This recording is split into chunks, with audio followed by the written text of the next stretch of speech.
Hi, Diamond Valley Athletics. My name's Lauren Campbell. I'm a titled musculoskeletal physiotherapist that owns and works here at the Optimal Health Lab. So something I want to talk to you today about is our musculoskeletal screening for athletes. So we work with a number of athletes, whether they're football, athletics, jumpers, throwers, about trying to help them prevent injury by looking at their body really closely, bottom to top, and starting to see is their strength even, is their mobility even, and start to work out a little bit of a plan about maximising their strength and also trying to make sure they achieve their PBs by getting the best information to their coaches about little musculoskeletal things that a really keen eye who understands athletics but also understands the body really well about how to get stronger, fitter, faster. And we do this through going through a number of questions at the start. So we talk to an athlete about what does their normal week look like, and we literally go Monday through Sunday, tell me about a week. So this is school sport, club sport, rep sport, and what they do with their coaches. But we also get them to mark on their sheet some injury history type stuff. And then we go through a list of questions that we've found quite predictive for any further sort of more major injuries, like family history of ACL, have they had an operation history, whether that's even something to their abdomen, unrelated to their athletic performance, but also really key for our injury knowledge. Do they have groin pain after activity or any pains in other activities? And have they seen a physio, osteo, chiro, or any other allied health in the last sort of 6 months, and why that's been so. And the last thing we finish off with is do they have any current niggles, current injuries that we need to have a look at, and things to work around and adapt our injury screening as we go through. One of the tests we do with a lot of athletes, especially sprinting and jumping athletes, is looking at their ability for them to go into dorsiflexion. So this is really, really key to how quickly they can jump up and propel through their ankle. So the test is called knee to wall. It's no more obvious than that we try and see how many centimetres away from the wall Bay can get his ankle with his heel staying on the ground and also his knee controlling itself. At that point, Bay's ankle's about to lift up, so that's the end of his range. So we'd say he's about 18 centimetres on each side. When we're doing athletic testing, we want to make sure we look through really important movements like knee to wall and calf raises related to stuff that is really easy to test, but we also have a number of cool toys here at the Optimal Health Lab that give us data that we help to find baseline measures. We also look at this against other athletic norms, but also how this relates to the athlete actually improving, and we do some retesting for them. So today we're going to look at Bay's glute strength, and we're using something called a handheld dynamometer. Now the handheld dynamometer is a strength testing machine that straight away gives me data exactly how strong Bay is, and his power more than his endurance is what we're testing today. So we're going to set up and look at your deep glutes, right? And we're going to do that by keeping your heels together, lifting your knee up, and then coming back down. But with this sensor, I'm going to resist against you, and you're going to give me all your power, not as fast as you can, but as hard as you can, all right? So when you're ready, mate, start pressing up as hard as you can. Go, go, go, go, go. Good, and relax. And one more. Good, and relax. All right, and we repeat this immediately onto the other side. So same degree of testing. We're just going to be really appropriate and really specific with our setup position, so we make sure each side is evenly being tested, and it's actually the reliability is actually there. Pressing up again for me, babe. Go, go, go. That's it. And relax. And last one.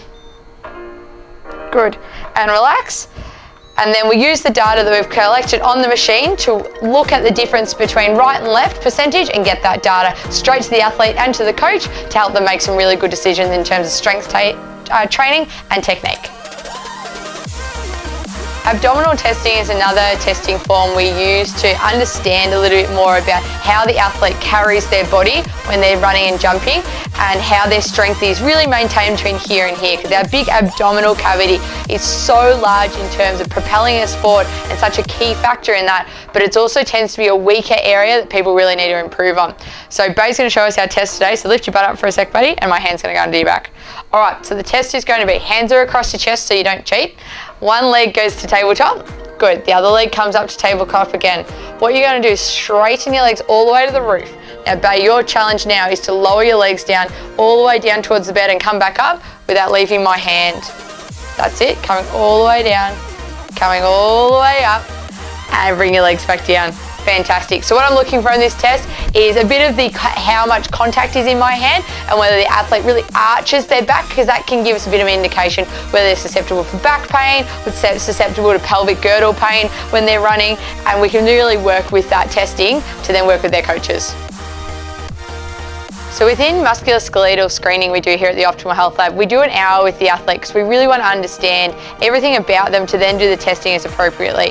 So we continue the session by taking our more traditional testing that doesn't require a lot of technology to our high-tech equipment. So this is referred to as a Nord board. Nord boards are amazing technology to help us measure and get perfect data on someone's hamstring control and their actual strength as they're going through a Nordic hamstring curl, which Bay's going to show you in a second. So the key thing with this is this session incorporates testing from bottom to top, and today we're just giving you a little bit of the idea of a few things we do in here that we do one-on-one the whole time. So Bay, I'm going to get you to do a Nordic hamstring curl for me. So your hands are going to go across your chest. What you're going to do is you're going to lean forward from your knees all the way straight. You're going to lean as far as you can forward until you feel like your hamstrings can't hold you anymore, and you're going to drop down and catch yourself, please, on the ground so you don't wreck your teeth. All right. What you can see behind here is Bay's feet are up underneath some sensors at the back of his ankles, and we have this at a really specific point. There's measurements here, and it's obviously connected to the laptop, which gives us straight away data firsthand that we can get to coaches and we can use to understand more and get a good analysis on why the athlete might have had certain injuries or why they might be predictive of injuries. So the testing is, Bay, you're going to show me 3 of these today. So I'm going to get you to lean forward in your own time as far as you can go when you're ready. Great. So you can see how Bay's trying to go as far as he can and still catching himself at the bottom. 2 more, mate.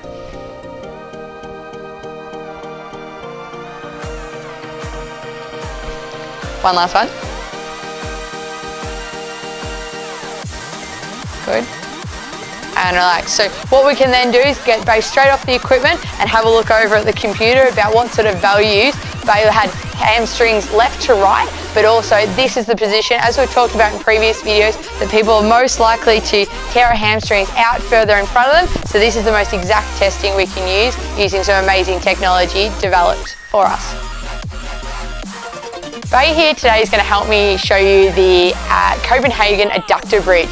So adductors are your muscles running up also known as your groin muscles. So you have your adductors and your abductors. So your adductors bring your legs together. Now in athletics, that's obviously really important for hurdlers and jumpers, but also amongst other athletes. So our ability of our strength between here and here has many components to it. As we've talked about before, glutes are important, quads are important, abs are important, but also your adductors. So this test has been developed through especially soccer-based players who do a lot of twisting like a number of runners do. And it's a side bridge that puts a lot of pressure on your adductor muscles, and we literally measure it for time.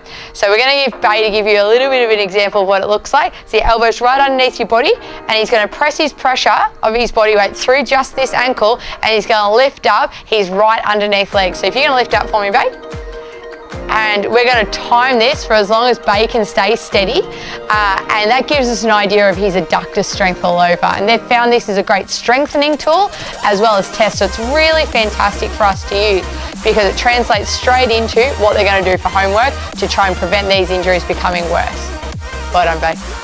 Returning to a more low-tech test we have here at the clinic is it's called the Star Exertion Balance Test. So this balance test is obviously using this equipment, this very fancy equipment which is tape on the carpet, on the ground to look at someone's balance, but also sneakily testing a few other things. So Barry, I'm just going to show you what it first looks like. Is your foot's going to go right into the middle of the test, hands go into your hips, and you're going to tap your leg out as far as you can to the front, and then you're going to follow all of these things around the side, including the ones at the back, all the way around. So as Bay starts to show us, so what we're looking at through this testing is not only can Bay stay really, really balanced through his leg as he's changing directions through his feet, I'm also having a look at what is his knee doing. Is he able to control his knee when he's moving his feet around him? What's happening through his hips? Is he twisting his shoulders? So I get a huge amount of information from this to start to understand how an athlete, when they're going through different movements and put under strain, how they cope and what are their adaptive things that they've learned through training, through skill and through technique, but also things that might have changed through injury as well. Here at the Optimal Health Lab, the way we teach clinical Pilates is a little bit unlike to maybe what you're thinking. So if you're picturing Nonna laying on the ground, doing some breathing, wearing lycra, you haven't got clinical Pilates here. That's not how we teach it. How we work it, our clinical Pilates team is built up of physios. So our physiotherapists run classes that only have 4 people, and you only get into a class situation once we've done a really great assessment, understanding your body and how you work and what goals you've got. People wanted to come to Pilates sometimes like working with athletes who are trying to maximize sometimes. Some things we're also trying to work on is someone's lower back pain, shoulder strength, working on a knee replacement. There's so many different types of things we work on in clinical Pilates. But the way we look at it at the Optimal Health Lab, it's about doing strength work. It's about doing the mobility to get you moving better, but it's about you. So we do not compromise on more than 4 people in a class. We use all the equipment you can see around me. So I'm sitting on a reformer, which we do use a lot to do a lot of different exercises. Behind me on the squat rack, leg extension, we have a huge leg press we're using here, and also a number of equipment around us. So it's a really exciting, very varied program, 50 minutes of exercises. We currently have a number of classes early in the morning, middle of the day, late at night, to account for any athlete or anyone who would like to get stronger, be helped by a physio. This is clinical Pilates for you.